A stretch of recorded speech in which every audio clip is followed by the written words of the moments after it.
चलिए, good morning सभी को। कल हम आपको बता रहे थे बौद्ध धर्म में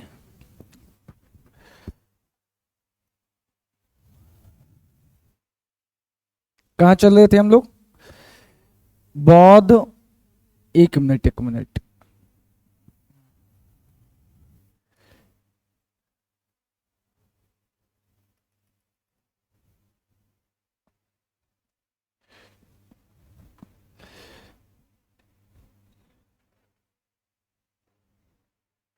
हेलो।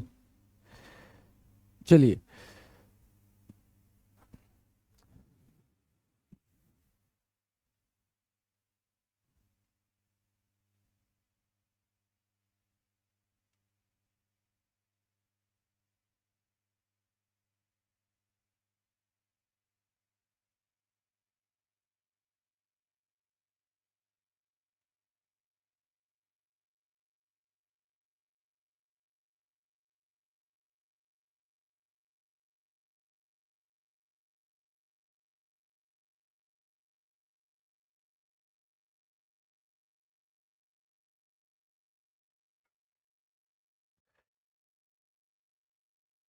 कल आपको याद होगा कि हम बौद्ध धर्म में आपको सिद्धांत के बाद 10 सील के बारे में चर्चा किए। ठीक है, चलिए यहां से हम एक बार रिवीजन करते हैं क्लास को, उसके बाद आगे बढ़ाते हैं कि बौद्ध धर्म में कौन कौन सा सिद्धांत है। तो इस सिद्धांत में आपको हम बताए थे कि चार आर्य सत्य भी कहा गया। कितना आर्य सत्य है? चार आर्य सत्य। सबसे पहला क्या है? दुख। क्या है? दुख। उसके बाद क्या है? दुख समुदाय। उसके बाद दुख निरोध।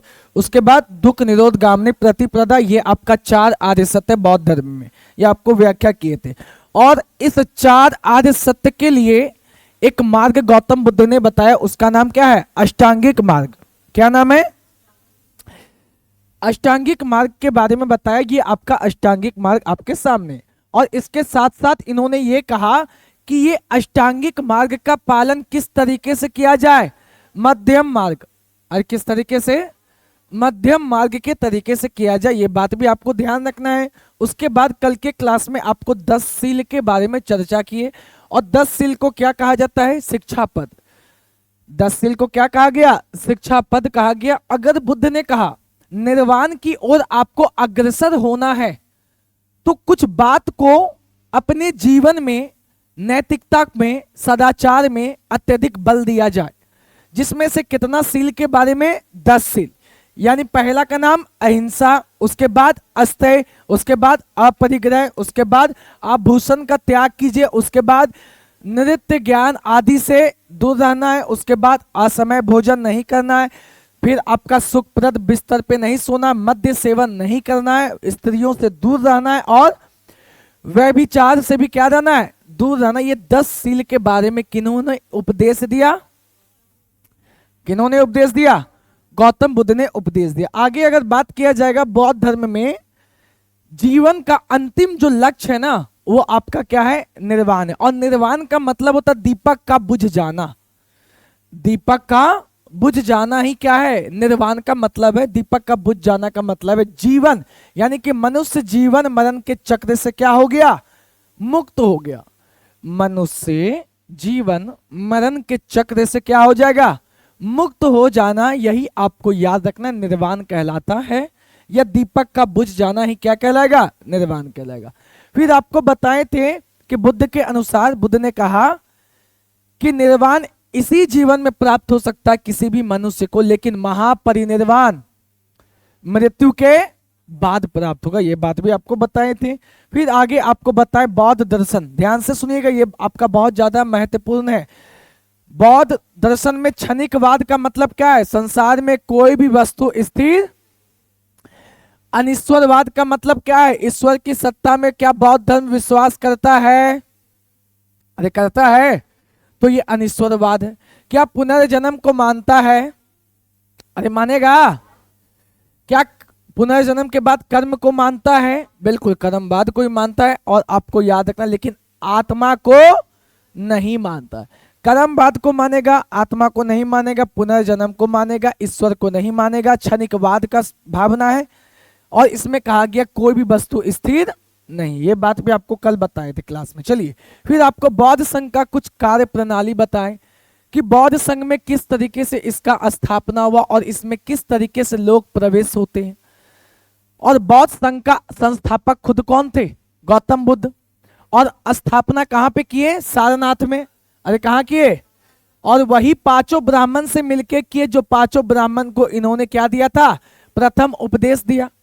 और इसी में एक महत्वपूर्ण त्रिरत्न अंग होता है जिसमें कहा जाता है बुद्धम शरणम गच्छामि, धम्मम शरणम गच्छामि और संघम शरणम गच्छामि।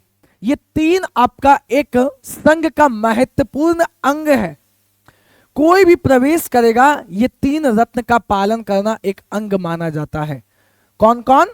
बुद्ध, धम्म और संघ। बोलिएगा, बुद्ध, धम्म और संघ।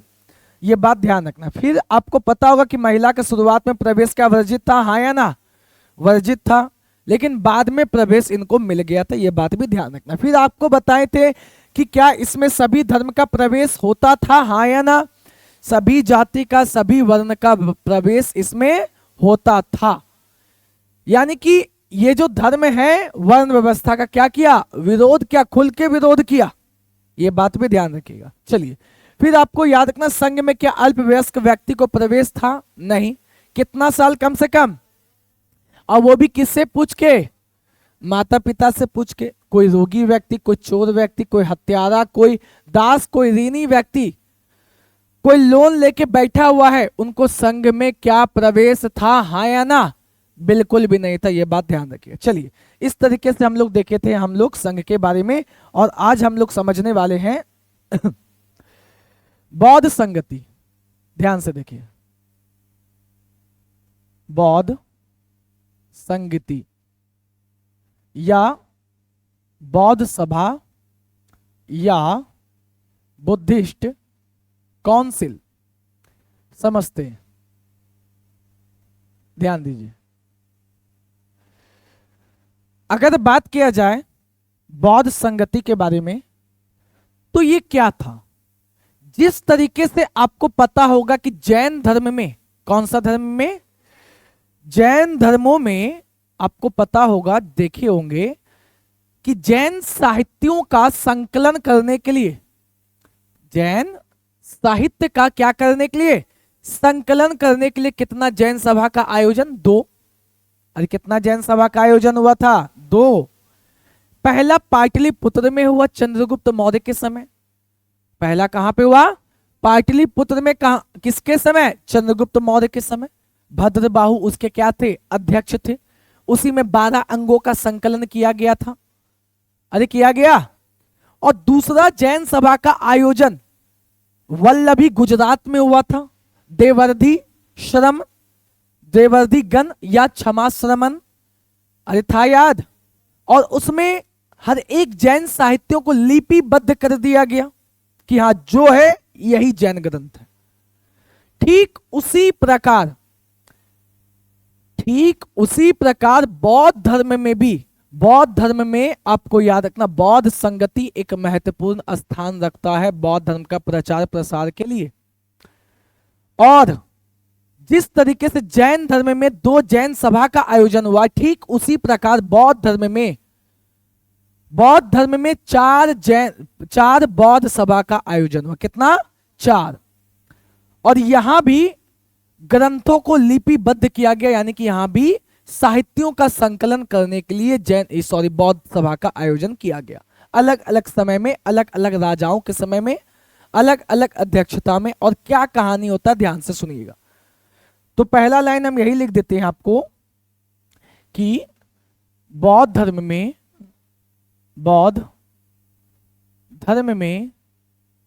साहित्यों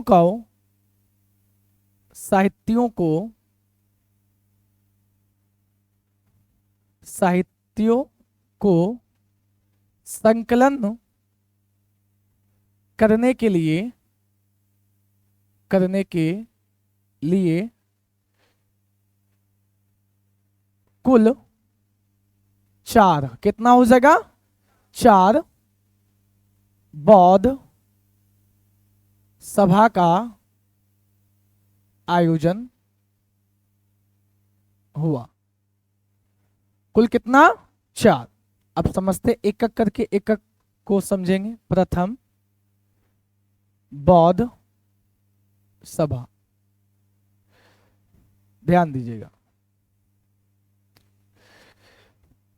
अगर बात किया जाएगा प्रथम बौद्ध सभा के बारे में, इसका आयोजन कहाँ हुआ, तो आपका आंसर होगा, इसका जो आयोजन है, सबसे पहला आयोजन वैशाली में हुआ। कहा, सॉरी, राजगिरी में। कहा हुआ? राजगिरी में। सप्तपर्णी गुफा है एक। कौन सा गुफा में? सप्तपर्णी गुफा है।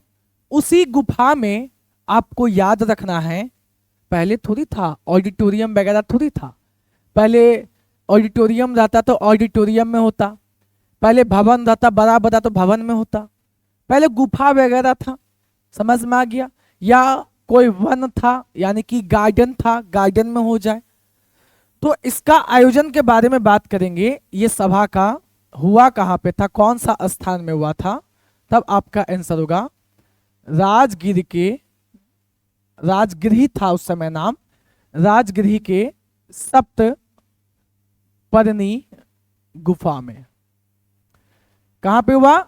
राजगिरी के सप्तपर्णी गुफा में प्रथम बौद्ध सभा का क्या हुआ? आयोजन हुआ। और ये बात करेंगे किस समय हुआ? जैसे ही गौतम बुद्ध का मृत्यु हुआ तुरंत बाद। यानी गौतम बुद्ध का मृत्यु कब हुआ था? 483 ईसा पूर्व, 483 ईसा पूर्व में गौतम बुद्ध का क्या हुआ? मृत्यु हुआ। और गौतम बुद्ध का जन्म कब हुआ था? 563। लगभग लगभग 80 साल जिए थे। कौन? अरे जिए थे ना। गौतम बुद्ध का जन्म आपको पता होगा 563 बीसी में हुआ और मृत्यु 483 बीसी में हुआ। 483 बीसी में हुआ तो कितना साल हो गया? 80 साल।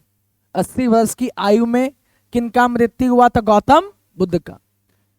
किनका मृत्यु हुआ? गौतम बुद्ध का। तो ध्यान से याद रखिएगा एक पॉइंट, जैसे ही गौतम बुद्ध का मृत्यु हुआ वैसे ही उसी वर्ष तुरंत बाद प्रथम बौद्ध सभा का आयोजन हो गया था। और यही अंतर आपको लास्ट में समझाएंगे कि बौद्ध धर्म और जैन धर्म में ज्यादा लोकप्रियता बौद्ध धर्म को क्यों मिल पाया। क्योंकि बौद्ध धर्म को ज्यादा लोकप्रियता इसलिए भी मिल पाया क्योंकि सबसे पहला था ये बात कि बड़े बड़े राजाओं का बौद्ध धर्म का संरक्षण था, जितना जैन का नहीं था। क्योंकि इतिहास में कुछ प्रमुख शासक ऐसे ऐसे हुए जो जैन धर्म को खुद माने और जैन धर्म के लिए काम किए, सॉरी, बौद्ध धर्म को माने और बौद्ध धर्म के लिए काम किए। तो इसी कारण से बौद्ध धर्म को ज्यादा लोकप्रियता मिल पाया और आज तक मिलता रहा। और उसमें से एक कारण यह भी आएगा कि बौद्ध धर्म को ज्यादा लोकप्रियता इसलिए भी मिला क्योंकि इसमें समय समय पे सभी को बुला के सभा का आयोजन किया गया तुरंत। लेकिन महावीर स्वामी के मृत्यु के तुरंत बाद जैन सभा का आयोजन नहीं हुआ था। काफी लंबा समय के बाद जैन सभा का आयोजन हुआ। तब तक लोगों में अनेक मतभेद हो चुके थे, अनेक मतभेद। महावीर स्वामी के 200 साल बाद प्रथम जैन सभा का आयोजन हुआ था, लगभग 200 साल बाद। इसीलिए जितना भी महावीर स्वामी का उपदेश था वो सब हेरा चुका था, मतलब खो चुका था। समझ में आ गया ना? तो ये बात था। लेकिन अभी तुरंत गौतम बुद्ध का मृत्यु हुआ, उसी साल राजगीर में सबको बुलाया गया कि गौतम बुद्ध जा चुके हैं मार्केट से। अब मार्केट से जा चुके हैं तब ऐसा किया जाए उसके उपदेश को लिख दिया जाए ताकि दिक्कत ना हो। आप सिंपल सा सोचिए ना, अगर हम मर जाते हैं, आज मर गए और मेरे उपदेश को इसी महीना अप्रैल महीना में आप लिपिबद्ध कर दिए कि मास्टरबा खचरा था, मास्टरबा ऐसे था, मास्टरबा वैसे था, तो ठीक ठाक रहेगा। अब 100 साल बाद आप मेरा जीवनी लिखने जाइएगा तब क्या लिख पाइएगा? 100 साल बाद आपका जब बेटा बेटी होगा, आप कितना मेरे बारे में बताइएगा, बेटा बेटी मास्टरवा जो है ना ऐसे था वैसे था, वो भी अपना अनुसार लिखेगा। तो वही था जैन धर्म, वही क्या था आपका जैन धर्म। और यही बौद्ध धर्म है कि तुरंत एकदम महावीर स्वामी का मृत्यु हुआ उसी, सॉरी ये दोनों चैप्टर हम जब पढ़ाए ना आज तक रिकॉर्ड है, ये बात पहली बार नहीं हो रहा, जब पढ़ाए कम से कम 6-7 बार पढ़ा चुके होंगे ये आपका टॉपिक बौद्ध और जैन को। हमेशा बौद्ध की जगह जैन बोलेंगे और जैन की जगह बौद्ध बोलेंगे, रिकॉर्ड है मेरा, ठीक है, हमेशा। चलिए, तो बात किया जाएगा कि ये जो बौद्ध सभा का आयोजन हुआ था ना, ये कब हुआ था, वर्ष आपको याद रखना है तुरंत, 483 बीसी में, यानी ईसा पूर्व में। यानी कि हम लिख सकते हैं ये कि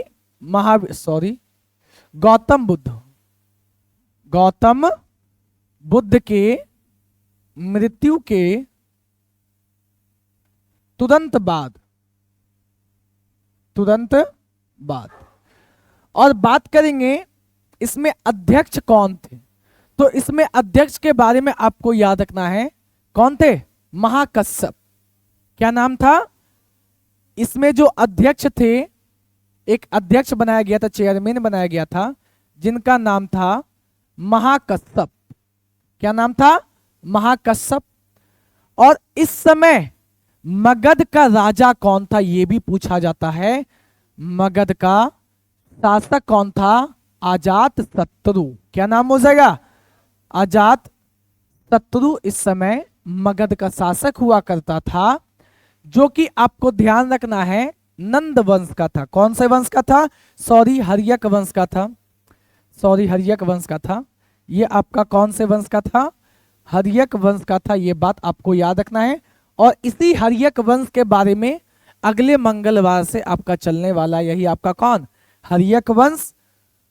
और उसके बाद जितना भी वंश है मगध में चलने वाला है, ठीक है, मंगलवार से। चलिए, तो ये अजात शत्रु हो गया, ठीक है। चलिए, अब बात करेंगे इसमें कार्य क्या हुआ। अब बुला के यहां पे पार्टी सार्टी हुआ क्या, हाँ, इसमें क्या पार्टी सार्टी हुआ, बिल्कुल नहीं। इस प्रथम बौद्ध सभा में ना आपको याद रखना है, 2 प्रसिद्ध शिष्य ने भाग लिया। ये गौतम बुद्ध का 2 प्रसिद्ध शिष्य था, एक का नाम आनंद और एक का नाम उपाली। एक का नाम आनंद और एक का नाम उपाली। तो ये पॉइंट पहले हम लिख देते हैं कि इस सभा में आपको याद रखना है कि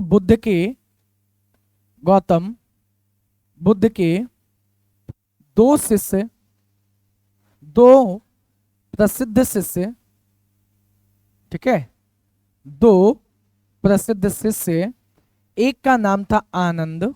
क्या नाम था, आनंद। और एक का नाम क्या था, उपाली। क्या नाम था, उपाली। इस सभा में गौतम बुद्ध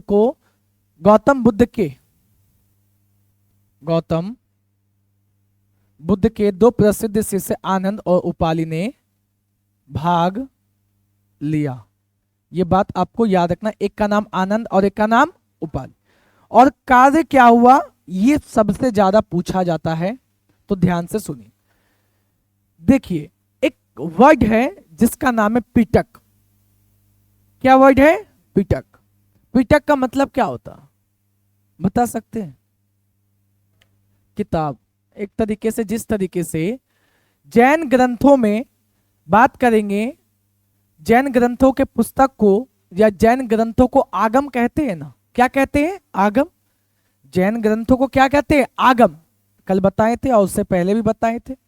ठीक उसी प्रकार आपको समझाएंगे पिटक के बारे में। अभी धैर्य रखिए, आगे चल के जब बताएंगे बौद्ध साहित्य के बारे में, अंतिम क्लास जब होने वाला होगा, तो पिटक आपको याद रखना, बौद्ध ग्रंथों को पिटक कहा जाता है। क्या कहा जाता है, पिटक कहा जाता है। ये बात आपको याद रखना है। तो हुआ ये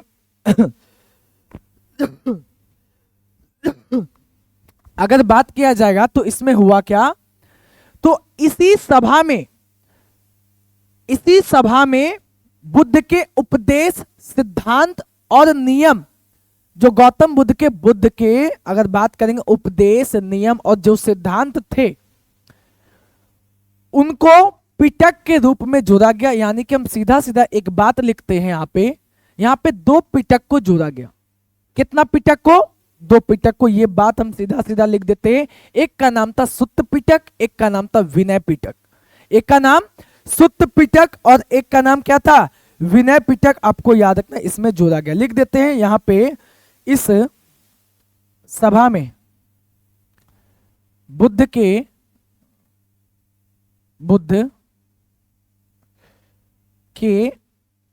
उपदेशों को संकलित करके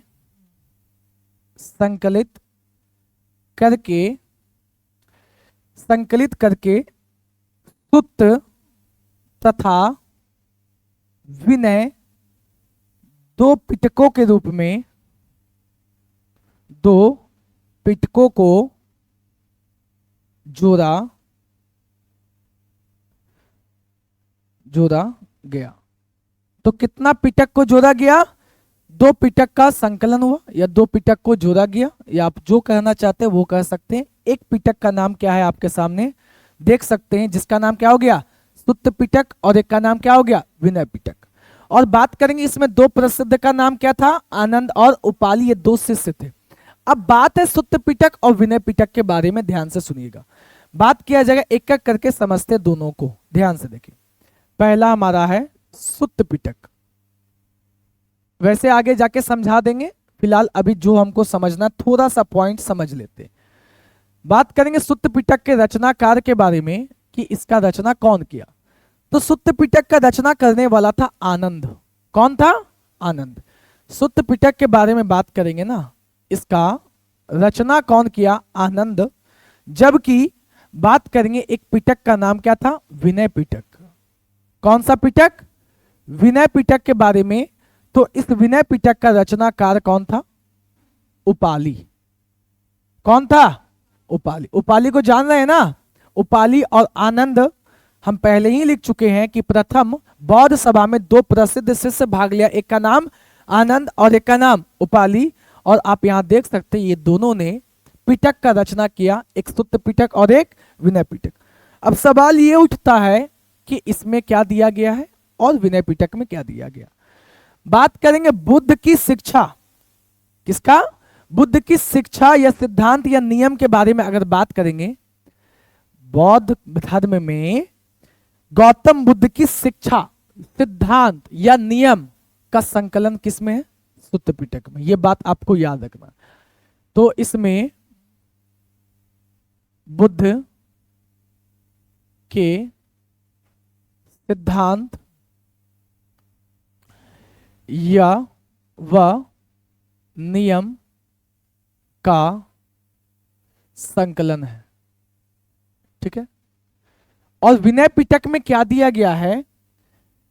क्योंकि गौतम बुद्ध दुनिया से जा चुके हैं और बौद्ध संघ, जो आप संघ कह रहे हैं, बौद्ध संघ को, जिसमें 15 साल के बाद प्रवेश होता है, उस संघ का, अब देखिए, संघ में बदलाव नहीं आ जाए, इसीलिए उपाली ने क्या किया? विनय पिटक में बौद्ध संघ के नियमों का उल्लेख कर दिया।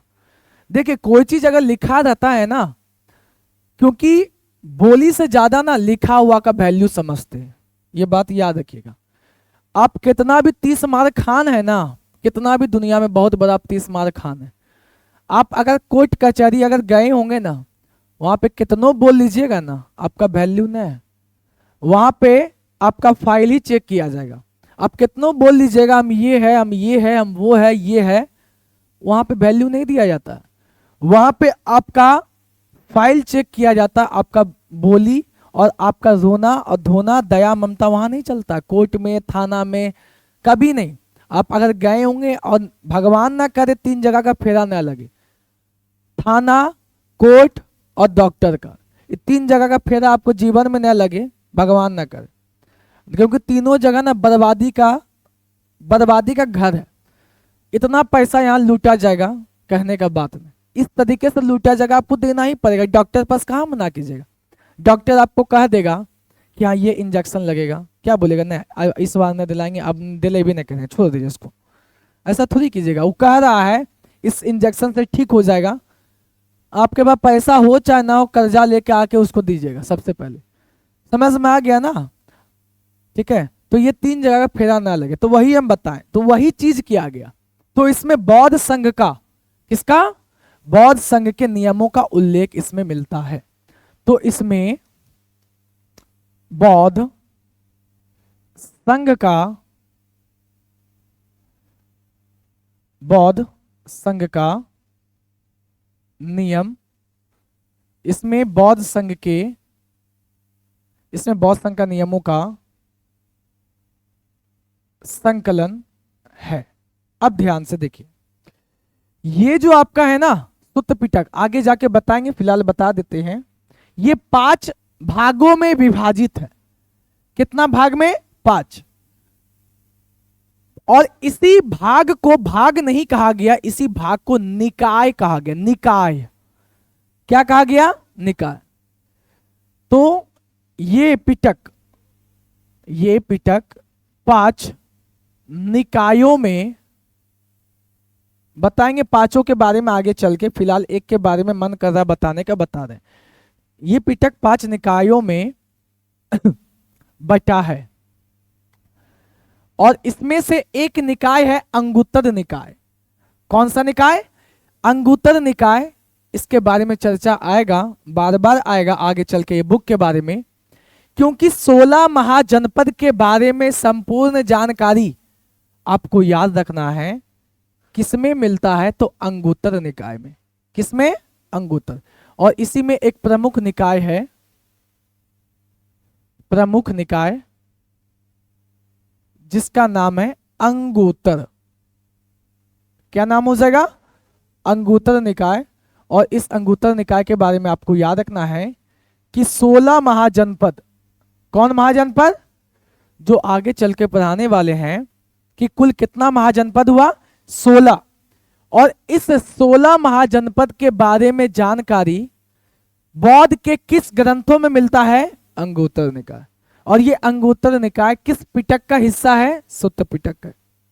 तो प्रथम बौद्ध सभा में आपको इतना पॉइंट याद रखना है, हुआ कहां पे था? राजगिरी के सप्तपर्णी गुफा में। कब हुआ? 483 ईसा पूर्व। अध्यक्ष कौन थे? महाकश्यप। शासक कौन थे? अजातशत्रु। कौन थे? अजातशत्रु, जो हर्यक वंश के थे। और इसमें गौतम बुद्ध के कितने 2 प्रसिद्ध शिष्य भाग लिए? आनंद और कितने पिटक को जोड़ा गया? 2 पिटक को। एक पिटक का नाम क्या हो गया? सुत्त पिटक। रचनाकार आनंद। एक पिटक का नाम विनय पिटक, रचनाकार उपाल। कोई दिक्कत? चलिए अगला, द्वितीय जैन सभा, सॉरी द्वितीय बौद्ध सभा। ये आयोजन कब हुआ? ध्यान से देखिएगा। अगर बात किया जाए द्वितीय बौद्ध सभा के बारे में, इसका आयोजन कब हुआ? तो प्रथम बौद्ध सभा के मात्र 100 साल के अंदर अंदर, और लगभग 100 साल के बाद हो गया था। यानी कि गौतम बुद्ध के मृत्यु के तुरंत बाद ये हो गया, और गौतम बुद्ध के मृत्यु के 100 साल बाद, या प्रथम बौद्ध सभा के 100 साल बाद द्वितीय बौद्ध सभा का आयोजन हुआ। यानी कि आप लिख सकते हैं 383 बीसी। 383 बीसी में द्वितीय बौद्ध सभा का आयोजन हुआ। और ये सभा के बारे में बात करेंगे। इस सभा का आयोजन वैशाली में हुआ। कहां हुआ? वैशाली में एक विहार है, बालुकाराम विहार। ये स्थान कहां पे हुआ? तो वैशाली के बालुकाराम विहार में, बालुकाराम विहार में द्वितीय बौद्ध सभा का क्या हुआ? आयोजन हुआ। और इसमें अध्यक्ष के बारे में अगर बात करेंगे तो इसके अध्यक्ष का नाम अगर देखा जाए तो जिसका नाम था साबक मीर। क्या नाम था? साबक मीर। या एक और नाम मिलता है सुबुकामी। क्या नाम हो जाएगा? सुबुकामी या साबक मीर। और इस समय मगध का राजा कौन था? मगध का राजा के बारे में बात करेंगे। काला शोक, कौन सा शोक? हाँ, काला शोक था। काला, मगध का राजा जिसका नाम था काला शोक। क्या नाम था? काला शोक, जो कि आपको याद रखना है, ये आपका नंद वंश का राजा था। कौन? काला शोक। अब इसमें क्या हुआ? उसमें तो दो पिटक को जोड़ा गया। इसमें कार्य क्या हुआ? इसमें होता यह है कि बौद्ध धर्म में पहली बार मतभेद होना चालू हुआ। अब हुआ क्या? हुआ ये, जैसे जैसे समय परिवर्तन होता चला जा रहा था ना, वैसे वैसे बौद्ध भिक्षु में हुआ क्या? तनाव का स्थिति आ गया। तनाव का स्थिति कैसे और क्या हुआ, ध्यान से देखिए। अगर बात किया जाए, ये आपका भारत का इलाका है, तो ध्यान दीजिएगा, जो इधर वाले जैन लोग थे ना, इस साइड वाले यानी कि पश्चिम वाले, ये आपका क्या हो गया? पश्चिम। देखिए, भारत में फैल चुका था बौद्ध धर्म 100 साल में, बहुत ज्यादा विस्तृत रूप में फैलाया जा चुका था। ये आपके पश्चिम साइड वाले हैं, ये आपका पश्चिमी भिक्षु है, या पश्चिमी जो बौद्ध धर्म को मान रहे हैं। और बात करेंगे ना, ये साइड आपका मगध वाला इलाका, स्पेशली ये आपका पूर्वी इलाका है। ये आपका कौन सा इलाका? पूर्वी इलाका। अब ध्यान से देखिए, दोनों में क्या क्या मतभेद होना चालू होता है। एक यहां पे आपको याद रखना, ये पूर्वी भिक्षु थे, ये पूर्वी भिक्षु थे। जो आपको याद रखना है, भिक्षु किसे कहा जाता है पता है ना? जो गृह त्याग करके, आपको याद रखना, बौद्ध संघ में प्रवेश कर गया। बौद्ध संघ में आपको याद रखना, पढ़ लिख के बड़ा होके बौद्ध धर्म का पूरा ज्ञान ले लिया, 10 शील का, अष्टांगिक मार्ग का, बौद्ध दर्शन का, हर चीज पे ज्ञान ले लिया। समझ में आ गया? चलिए अगर बात करेंगे ना, तो पश्चिम भिक्षु और पूर्वी भिक्षु में अंतर क्या हो गया? जो पश्चिम भिक्षु वाले थे ना, जो पश्चिम वाले थे, ये चाहते थे क्या? कि बौद्ध धर्म में कोई भी परिवर्तन ना हो। ये चाहते थे, ध्यान दीजिएगा, कि बौद्ध धर्म में कोई परिवर्तन ना हो। लिखते, ये चाहते थे बौद्ध धर्म के नियमों में कोई भी परिवर्तन ना हो। ठीक है? और ये चाहते थे पूर्वी भिक्षु वाले, ये आपको याद रखना चाहते थे कि बौद्ध धर्म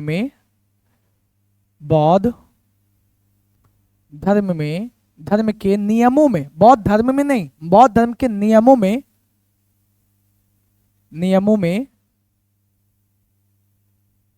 परिवर्तन हो।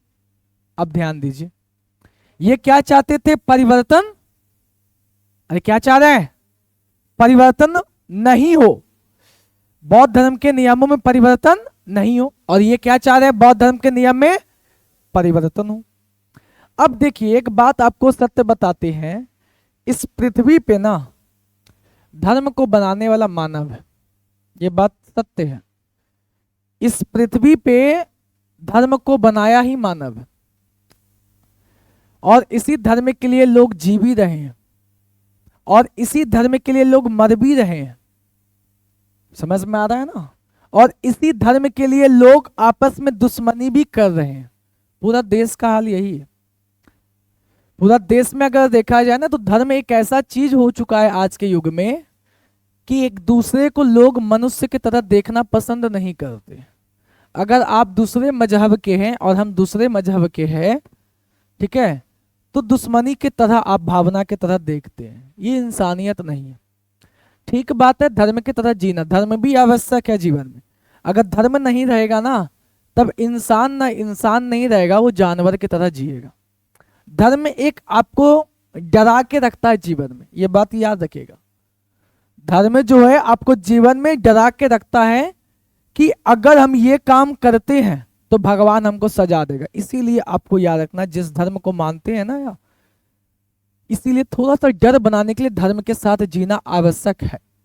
नहीं तो मनुष्य जो है ना, पूरा देश में अगर नास्तिक ही हो जाए ना, पूरा देश दुनिया में नास्तिक हो जाए, तब तो दुनिया चलना आपका मुश्किल हो जाएगा।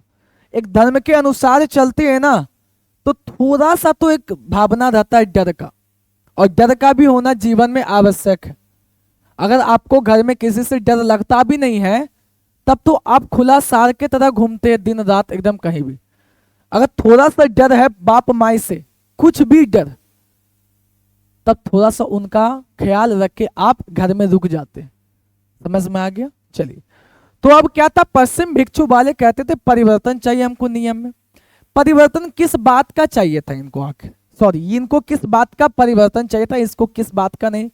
ये कहते थे जो गौतम बुद्ध कह दिए वही चलेगा, जो पहले से नियम चलता आ रहा था वही चलेगा। ये कह रहे थे नहीं, समय के अनुसार अगर इस धर्म में परिवर्तन कर ही लिया जाए तो क्या दिक्कत है। और इस संसार में परिवर्तन ही संसार का क्या है? नियम है। अगर जीवन में परिवर्तन ही नहीं कर रहे हैं अपना, तो आप संसार क्या जी पा रहे हैं?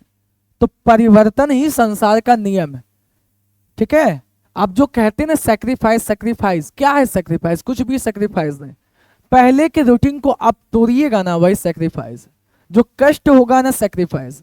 पहले आप 10 बजे उठ रहे थे, अब 5 बजे उठेगा, यही आपका सैक्रिफाइस। पहले 5 घंटा पढ़ रहे थे, अब 10 घंटा पढ़िएगा, वही सैक्रिफाइस। समझ में? सैक्रिफाइस जीवन में कुछ है ही नहीं। एक वर्ड दे दिया गया, किस्मत, सैक्रिफाइस, भाग्य, फलाना ठिकाना दे दिया गया, ये कुछ है ही नहीं। समझ में आ गया? सैक्रिफाइस का सीधा सीधा मतलब है अपने पुराने रूटीन को तोड़िएगा, वही संघर्ष है, वही मेहनत है, और क्या, कुछ भी नहीं है। समझ में आ गया? पहले के जैसे कि कल के रूटीन को तोड़ के आज का रूटीन को और अच्छा किए, वही आपका जीवन का मेहनत है, वही आपका सैक्रिफाइस है, और यही धीरे धीरे करते चले जाइएगा तो एक ना एक दिन कुछ अच्छा हो ही जाएगा। समझ में आ गया? खैर हटाइए, ये चाहते थे नियम वैसे ही नहीं, ये चाहते थे थोड़ा सा खान पीन में, थोड़ा सा रहन सहन में, इसमें थोड़ा चेंज हो जाए, बस यही बात था। और इसी कारण से इसका जो नेतृत्व कर रहे थे ना, इसका जो पूर्वी भिक्षु का, या कह सकते हैं इसका जो नेतृत्व करने वाले थे, ऐसे ही लिखा जाता है ना, लीडरशिप जो कर रहे थे, उसका नाम था महाकश्यप। क्या नाम था आपका? महाकश्यप, जो वैशाली के थे। कहां के थे? वैशाली के थे। और बात करेंगे इसका जो, अगर इसके बारे में बात किया जाएगा, इसका जो नेतृत्व कर रहे थे एक उज्जैन के बहुत बड़े भिक्षुक थे, जिसका नाम आपको याद रखना है, महाकच्चायन। महाकच्चायन, महाकच्चायन, जो ये उज्जैन के थे। कहां के थे आपके? उज्जैन के। अब ध्यान से देखिए, तो यही पश्चिम भिक्षु और पूर्वी भिक्षु में बहस हो गया, और फाइनली जाके ये होता है, ध्यान से देखिएगा, कि बौद्ध धर्म में मतभेद बढ़ता चला गया, इतना बढ़ गया कि आने वाले समय में द्वितीय बौद्ध सभा में आपको ऑफिशियल तरीके से, आपको याद रखना है 383 बीसी के आसपास, जब वैशाली के बालुकाराम बिहार में जैन सभा का, द्वितीय जैन सभा का आयोजन चल रहा था, तो इसी समय पश्चिम भिक्षु और पूर्वी भिक्षु के बीच में मतभेद बढ़ता चला गया, और फाइनली जाके बौद्ध धर्म में पहली बार, आपको याद रखना है, विभाजन देखा गया। एक को कहा गया अस्थावीर और एक को कहा गया महासंघिक। ठीक है, और महासंघिक इसे कहा गया। ध्यान से देखिएगा, अगर बात करेंगे इसे क्या कहा गया, तो इसे कहा गया अस्थावीर। क्या कहा गया? अस्थावीर। और इसी को एक और नाम से जाना जाता है, थैरावादी। ठीक है, इसी को थैरावादी के नाम से भी जाना जाता है, या अस्थावीर के नाम से। और बात करेंगे, इसको महासंघिक कहा गया। क्या कहा गया? महासंघिक कहा गया। ये बात आपको याद रखना है। तो इस तरीके से बौद्ध धर्म में पहली बार दो सेक्ट बन गया, एक आपका स्थावीर में और एक आपका महासंघिक। महासंघिक चाहते थे परिवर्तन हो जाए। क्या चाहते थे? बौद्ध के संघ के नियम या मतलब बौद्ध धर्म के नियमों में परिवर्तन हो जाए, और ये चाहते थे परिवर्तन ना हो। इसी कारण से मतभेद हुआ और यहाँ पे स्थावीर या इसी को क्या कहा गया? थैरावादी। और उसके बाद यहाँ पे क्या है? महासंघिक। क्या हो जाएगा आपका? महासंघिक के रूप में बटा हुआ दिखाई देता है। और फिर कालांतर में आने वाला समय में आपको याद रखना है, स्थावीर या थैरावादी और महासंघिक दोनों का 18 उप संप्रदाय बन गया। कितना? 18। सोच लीजिए कितना सेक्ट में बट गया। कोई भी धर्म दुनिया का उठा लीजिए, कोई भी, मुस्लिम, बौद्ध, जैन, कोई भी उठा लीजिए, जब तक जिंदा थे गौतम बुद्ध किसी का मजाल नहीं था कुछ कह ले। महावीर स्वामी जब तक जीवित थे मजाल नहीं था कभी हो जा दिगंबर श्वेतांबर। ये तो अभी एक बार हुआ कहानी, अब ये कहानी एक बार और होगा भयंकर तरीका से, हीनयान और महायान। हीनयान और उसके बाद आगे चल के वज्रयान। आगे चल के इतना हुआ बौद्ध धर्म में, इतना हुआ कि अगर काउंटिंग करने बैठ जाओ ना आज, कम से कम 100 संप्रदाय निकल जाएगा। 100। ठीक है, चलिए यहाँ पे एक पॉइंट हम लिखना चाहते हैं, यहां लिख देते हैं कि कालांतर में, यही लिख रहे हैं, ठीक है, यहां लिख देते हैं कालांतर में दोनों संप्रदाय में मतभेद बढ़ता गया और कुल 18 उप संप्रदाय बन गए। कुल कितना उप संप्रदाय बन गया? 18। सब में, महासंघिक में भी बन गया 18 और स्थावीर में भी कितना बन गया? 18। अरे कोई दिक्कत? तो ये हो गया आपका द्वितीय बौद्ध सभा। अगला आप चलते हैं किसमें? आपका तृतीय। ध्यान से देखिए, तीसरा अगर बात करेंगे तृतीय बौद्ध सभा के बारे में, ध्यान दीजिएगा, तो इसका आयोजन के बारे में बात करेंगे। कब हुआ?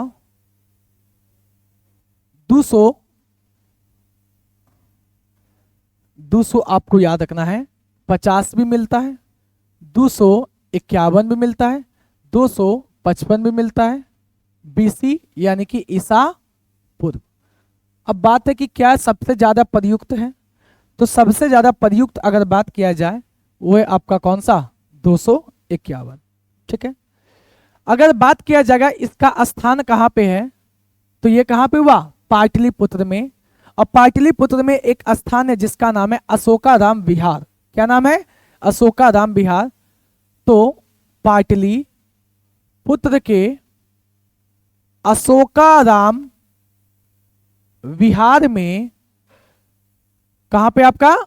अशोकाराम विहार में तृतीय बौद्ध महासभा का आयोजन हुआ। और बात करेंगे इस समय अध्यक्ष कौन थे, तो आपको याद रखना है मोगलीपुत्ततीस। क्या नाम है आपका? मोगलीपुत्ततीस इस समय के अध्यक्ष थे, जिसका नाम है मोगलीपुत्ततीस। मोगलीपुत्ततीस, ठीक है, क्या नाम हो जाएगा? मोगलीपुत्ततीस इस समय नाम है। शॉर्टकट में इसको तिस कहा जाता है। क्या कहा गया? तिस। तो कई बुक में तिस भी मिलेगा, कई बार ऑप्शन में भी तिस मिलेगा, तो आप मत समझिएगा कि यही नाम, ये अलग है। मोगलीपुत्ततीस पूरा नाम है, तिस शॉर्टकट में कहा जाता है। समझ में आ गया ना? चलिए आगे आगे अगर देखा जाए, इस समय का मगध का शासक कौन था? अरे कौन था? इस समय मगध का जो शासक था सम्राट अशोक। सम्राट अशोक सम्राट अशोक जो कि कौन से वंश के थे? मौर्य वंश। कौन सा वंश? मौर्य वंश। बौद्ध धर्म में अगर आ जाए कभी भी आगे जाके आपको दिखेगा भी कि दो शासक बौद्ध धर्म को ज्यादा आगे ले गए, एक अशोक और एक कनिष्क। एक अशोक और एक तनिष्क, नहीं बोले ज्वेलरी वाला नहीं, कनिष्क। कनिष्क क नौ में दीर्घिकार आधा सौ और क कनिष्क। और एक कौन थे? अशोक, सम्राट अशोक। ये तृतीय बौद्ध महासभा का आयोजन अशोकाराम विहार जो कि पाटलिपुत्र में है, आज भी है अशोकाराम विहार, तो वहीं पे इसका आयोजन हुआ। अब देखिए हम वापस से फिर एक बात बता देते हैं कि आपको क्या बताए थे, जैन साहित्यों को संकलन करने के लिए कुल कितना? 4। पहला कहां पे हुआ था? राजगीर। कब हुआ? 483। अध्यक्ष महाकश्यप, शासक अजातशत्रु हर्यक वंश के। कितना पिटक को जोड़ा गया? 2 पिटक। एक का नाम क्या था? सुत्त पिटक, एक का नाम विनय पिटक। रचनाकार आनंद, यहाँ पे उपाली। इसको कितना भाग में बांटा गया? 5। इसी में एक निकाय का नाम क्या है? अंगुत्तर निकाय। 16 महाजनपद के बारे में उल्लेख। अरे कोई दिक्कत? बौद्ध संघ के नियम का उल्लेख विनय पिटक में। यहां कितना पिटक है? 2 पिटक। और बात करेंगे ना यहां पे क्या हुआ, तो बौद्ध धर्म में यहां पे कार्य क्या हुआ, तो कार्य के बारे में अगर देखा जाए ना तो इसी सभा में, इसी बौद्ध सभा में, इसी बौद्ध सभा में अभिधम्म पिटक, कौन सा पिटक? अभिधम्म पिटक को जोड़ा गया। ठीक है, कौन से पिटक को जोड़ा गया? अभिधम्म पिटक को इसमें जोड़ा गया। और ये तीसरा पिटक था, ये आपका क्या है? तीसरा पिटक, ये आपको ध्यान रखना, ये आपका तीसरा पिटक हो जाएगा, अभिधम्म पिटक। और इसमें क्या है, तो अशोक के समकालीन क्या क्या काम हुआ बौद्ध धर्म में, या अशोक के टाइम तक क्या क्या काम हुआ, कौन कौन से बौद्ध मुनि थे, कौन कौन से बौद्ध भिक्षुक थे प्रसिद्ध, उनके बारे में चर्चा तृतीय बौद्ध सभा में किया गया। और फाइनली अंतिम आपका कौन सा हो जाएगा? चौथा, यानी कि चतुर्थ क्या हो जाएगा? बौद्ध सभा। कौन सा सभा? चतुर्थ बौद्ध सभा, जिसके बारे में व्याख्या करने में कल पूरा क्लास लगेगा, क्योंकि इसी चतुर्थ बौद्ध सभा से ही अब निकलने वाला हीनयान और महायान, और हीनयान और महायान से भी कई शाखा निकलेगा, उसके बारे में भी कल डिस्कस करेंगे। और ये हुआ कहाँ, तो ये तो बता ही देंगे कि आपको याद रखना कश्मीर में, कुंडल वन कश्मीर में हुआ। और ये कनिष्क के समय हुआ। किसके समय? कनिष्क के समय हुआ। और याद रखना है ये चतुर्थ बौद्ध महासभा के बारे में कि ये सभा से ही अब आगे का चैप्टर, मतलब आगे का अध्याय बढ़ जाता है, हीनयान और महायान। हीनयान और हीनयान और महायान के बारे में पूरा कल डिफरेंस बताएंगे, और हीनयान महायान से कैसे उप संप्रदाय बना। और कल उम्मीद है कि हीनयान महायान को कंप्लीट करेंगे और उप संप्रदाय को भी देख लेंगे। 2 क्लास और लगेगा बौद्ध धर्म में, और पूरा तरीका से अच्छे तरीके से हम लिखा के जिस तरीके से बताए हैं उसी तरीके से 2 क्लास और लगभग लगने वाला। 2.5 क्लास ज्यादा से ज्यादा हो सकता है, 2.5 मतलब समझ में आ रहा है ना? ठीक है, तो 2 क्लास लगभग समझिए 3 क्लास और लगेगा, बौद्ध धर्म को हम लोग कंप्लीट कर लेंगे। कल क्लास चलेगा आपका, जो इतिहास का क्लास चला है उसी तरीके से कल क्लास चलेगा। बाद बाकी कल आइएगा तो बताएंगे कि परसों क्लास खुला है या नहीं। ठीक है, 2 क्लास लगभग में बौद्ध धर्म को हम कंप्लीट कर लेंगे। उसके बाद आप किसी भी एग्जाम का क्वेश्चन बना सकते हैं, ऑल ओवर इंडिया का, बीपीएससी, दरोगा, बिहार एसएससी, जो एसएससी का बनाना चाहते हैं, जहां से बनाना चाहते हैं, जो सिविल एग्जाम का बनाना चाहते हैं। और हम तो इतना गारंटी के साथ कह सकते हैं कि आप बीपीएससी मेंस का तैयारी करते हैं तो आपको जितना कंटेंट हम पढ़ा दे रहे हैं या नोट्स आपको दे रहे हैं, लगभग 60 से 70% आपको मैच हो जाएगा बीपीएससी मेंस का। कोई भी इतिहास का ऐसा कोई टॉपिक नहीं हो सकता जो मेरे हाथ से पढ़े होंगे, आपको कहीं से दिक्कत नहीं होगा बीपीएससी मेंस तक का ठीक है, बीपीएससी मेंस का बात कर रहे हैं कि आपको वहां भी आपको कहीं भी समस्या नहीं होगा। ठीक है, लगभग लगभग आपको हर चीज पढ़ा हुआ मिलेगा जब भी आप आगे जाके सिविल का तैयारी करते हैं। ठीक है, चलिए। और हाँ, सभी के लिए नोटिस होगा, सभी के लिए नोटिस ये है कि आपका नहीं नहीं 1 मिनट रुक जाइए, 1 मिनट रुक जाइए। नोटिस आपके लिए ये है,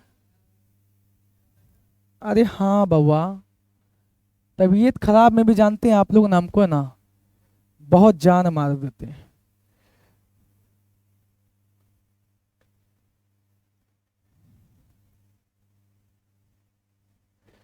एक मिनट, ठीक है, भेजे होंगे, एक बार सुन लीजिए, क्योंकि सामने से बहुत समझ में आता, बात तो रोज होता है ना, सामने से मिलते तो कैसा लगता, बहुत अच्छा नहीं लगता।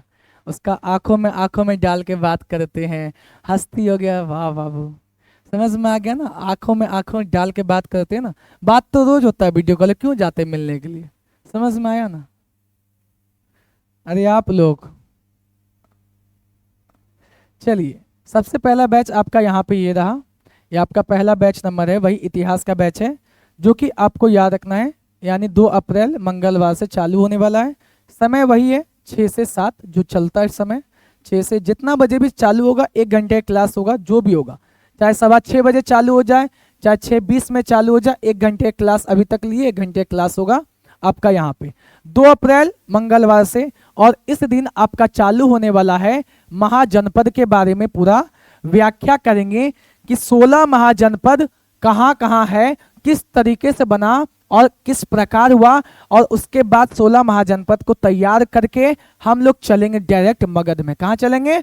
मगध में। तो ये 2 अप्रैल से चालू होने वाला, जिसको भी ज्वाइन करना है कर सकते हैं। ठीक है, बैच नंबर 1 है। ठीक है, और ये इतिहास का, प्राचीन इतिहास में लास्ट यहाँ पे आपको प्रवेश कर सकते हैं, उसके बाद कहीं नहीं। अगला बात करेंगे, दूसरा आपका बैच है, जो कि ये भी आपका महत्वपूर्ण बैच है, जो है आपके सामने ये रहा। अगर बात करेंगे यहाँ पे आपका ज्योग्राफी का बैच है, जो कि मैथ क्लास के तुरंत बाद चालू होता है 8:30 बजे से 9:30 तक में, ये भी आपका बैच है। और इस दिन वही उसी दिन चालू होने वाला है, 2 अप्रैल 2024 यानी मंगलवार को चालू होने वाला है। और ये किस टॉपिक से चालू होगा? तो भारत की नदियां यानी कि गंगा नदी से चालू होने वाला है। नदी और बहुउद्देशीय परियोजना, एक बार नदी और बहुउद्देशीय पढ़ा दिया जाएगा तो आपको किसी भी एग्जाम का, हम बताते हैं यूपीएससी तक का हम रिस्क लेते हैं, यूपीएससी तक का कंटेंट आपको रिस्क लेके पढ़ाएंगे। अपवाह तंत्र, नदी को खासकर हम यूपीएससी का कंटेंट रख के पढ़ाएंगे। जिसको भी पढ़ना होगा नदी, और नदी किस तरीके से पढ़ना होता है, नदी से ऐसा कोई एग्जाम नहीं होगा जहां से नदी का क्वेश्चन ना आया हो। तो नदी, बांध, बहुउद्देशीय परियोजना, सिंचाई, झील, जलप्रपात, जितना वाटरफॉल वगैरह जितना है, सारा इसी चैप्टर से स्टार्ट होगा, जो मंगलवार से है। जिसको भी पढ़ना है वो यहाँ पे आके ज्वाइन कर सकते हैं। एक और बैच है जो कि आपका फिजिक्स का बैच है, जिसको भी पढ़ना है फिजिक्स का बैच, कहाँ चला गया, जिसको भी फिजिक्स का बैच पढ़ना है जो कि रेलवे के एग्जाम के लिए, वो आप लाइट चैप्टर से पढ़ सकते हैं। ये भी आपका 2 अप्रैल को चालू होने वाला है 9:30 बजे से 10:30 बजे। ठीक है, जिसको भी ज्वाइन करना कर सकते हैं। Tata bye bye, take care.